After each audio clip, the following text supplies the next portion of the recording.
Assalamualaikum dan salam sejahtera. Terlebih dahulu saya ingin memperkenalkan ahli kumpulan kami. Saya Azwan Benjamingon, nombor metrik 252753. Muhammad Helmi bin Buang 252502. Muhammad Farizal bin Salam 252757 dan Samsul Rizal bin Ismail 252400 bagi subjek GMGA 1024. Untuk tugasan kumpulan, kami telah memilih tajuk media sosial dalam kempen pilihan raya. Okey, terlebih dahulu saya ingin menerangkan pendahuluan tentang kempen pilihan raya melalui media sosial.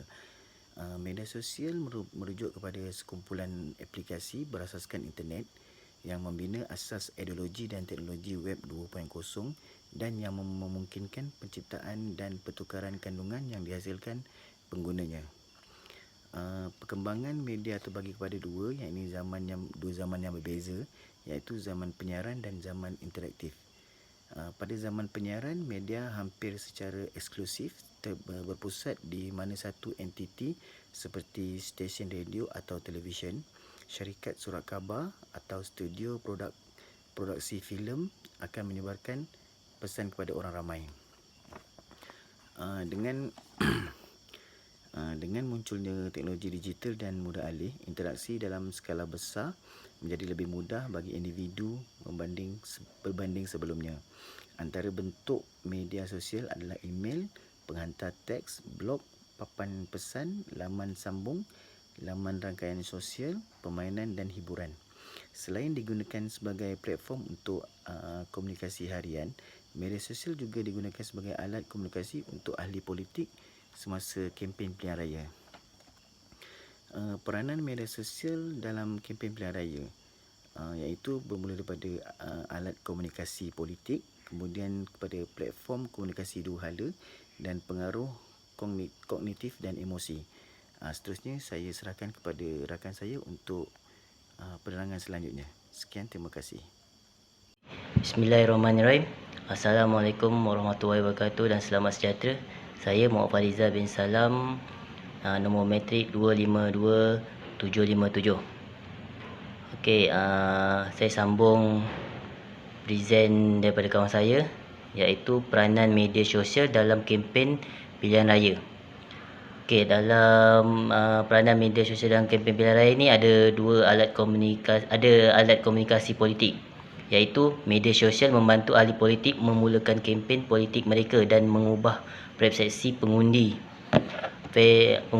Facebook memberi kesedaran kepada orang ramai, membantu mempromosikan calon dan memaparkan hasil pilihan raya.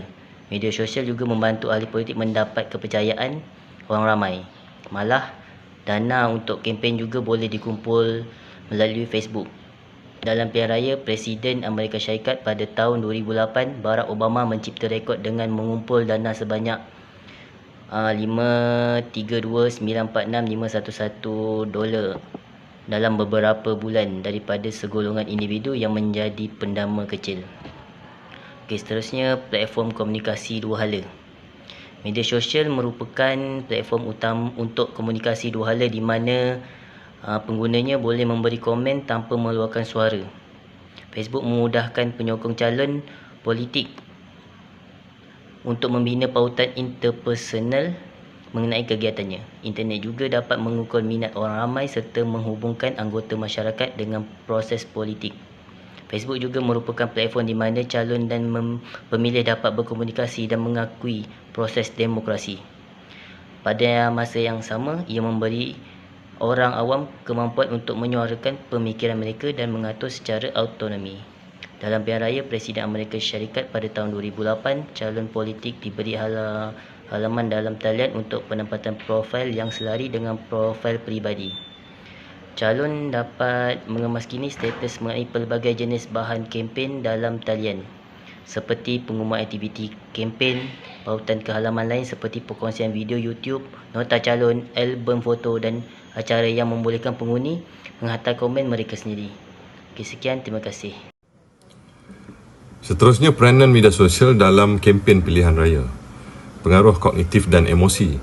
Formaliti bahasa yang dalam penulisan di media sosial juga dapat mempengaruhi pemikiran pengundi ahli politik yang menggunakan bahasa tidak rasmi dalam pesanan teks mereka di media sosial akan dianggap lebih ramah daripada ahli politik yang menggunakan bahasa formal.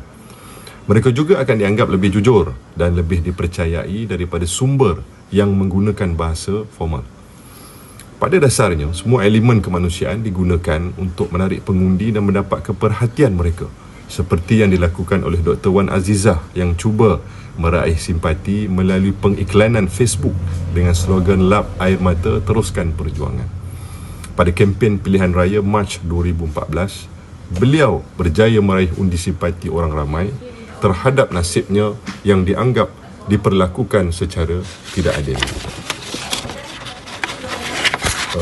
Kejayaan penggunaan media sosial dalam kempen politik. Yang pertama, mesej kemenangan pilihan raya yang dihantar daripada Barack Obama melalui Twitter telah ditweet semula lebih dari 800,000 kali, menjadikannya rekod tweet semula yang paling banyak pernah ada. Yang kedua, beberapa bulan sebelum pilihan raya November 2010 di Amerika Syarikat, terdapat 22% individu dewasa menggunakan Twitter atau media sosial lain untuk terlibat dalam kempen politik atau pilihan raya.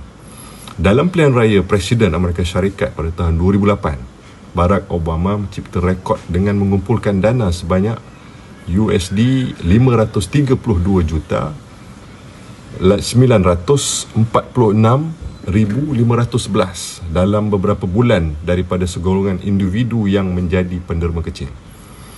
Sementara itu, Ron Paul, wakil dari daerah ke-14 Texas, mengumpulkan rekod USD 6 juta dolar dalam satu hari melalui internet. Di Malaysia pula, Dr. Azizah menggunakan sosial media untuk meraih simpati daripada pengundi Kajang dengan slogan Lap Air Mata Teruskan Perjuangan dalam kempen pilihan raya Mac 2014. Sebagai rakyat Malaysia yang sedar bahawa Anwar Ibrahim digantikan oleh isterinya Dr. Wan Azizah yang bertanding dalam pilihan raya, pendekatan simpati membawa kemenangan kepadanya kerana ramai yang benar-benar menyokong suaminya dan cita-citanya. Impak penggunaan media sosial terhadap keputusan pilihan raya. Yang pertama, menggunakan teks atau gambar dapat merangsang pemikiran pengundi dan membantu mereka memilih ahli politik tertentu. Iklan politik mempunyai banyak pengaruh dan ia adalah satu-satunya cara untuk menunjukkan kebolehan calon sebagai pemimpin yang berkomunikasi dengan pengundi. Yang kedua, media sosial telah membuktikan keberkesanannya sebagai alat komunikasi politik dalam kempen Presiden Amerika Syarikat pada tahun 2008, di mana penggunaan media sosial oleh Barack Obama telah menjadi penyumbang terbesar kepada kemenangannya dengan menarik penyokong dan menggerakkan mereka untuk bertindak. Yang ketiga, media sosial juga dapat dilihat sebagai alternatif yang serius untuk pengiklanan untuk menjangkau dan meraih pengundi. Sebagai contoh, ketika Mahkamah Agung Korea Selatan menarik semula larangan kontroversial untuk berkempen di media sosial pada akhir tahun 2011, rekod menunjukkan bahawa penggunaan media sosial dapat merapatkan jurang antara calon yang kaya dan miskin dalam kempen pilihan raya.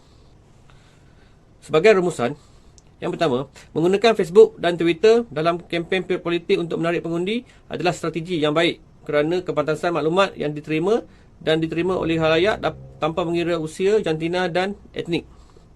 Kedua, penggunaan media tradisional dan media dalam talian perlu seimbang untuk menjangkau khalayak yang disasarkan dan mengurangkan masalah jurang digital. Elemen negatif yang boleh merosakkan imej negara melalui iklan politik dalam talian tidak dapat dielakkan. Yang ketiga, kempen politik dalam talian tidak akan merosakkan sistem politik Malaysia dan sebenarnya melambangkan persaingan sihat antara parti pemerintah dan pembangkang.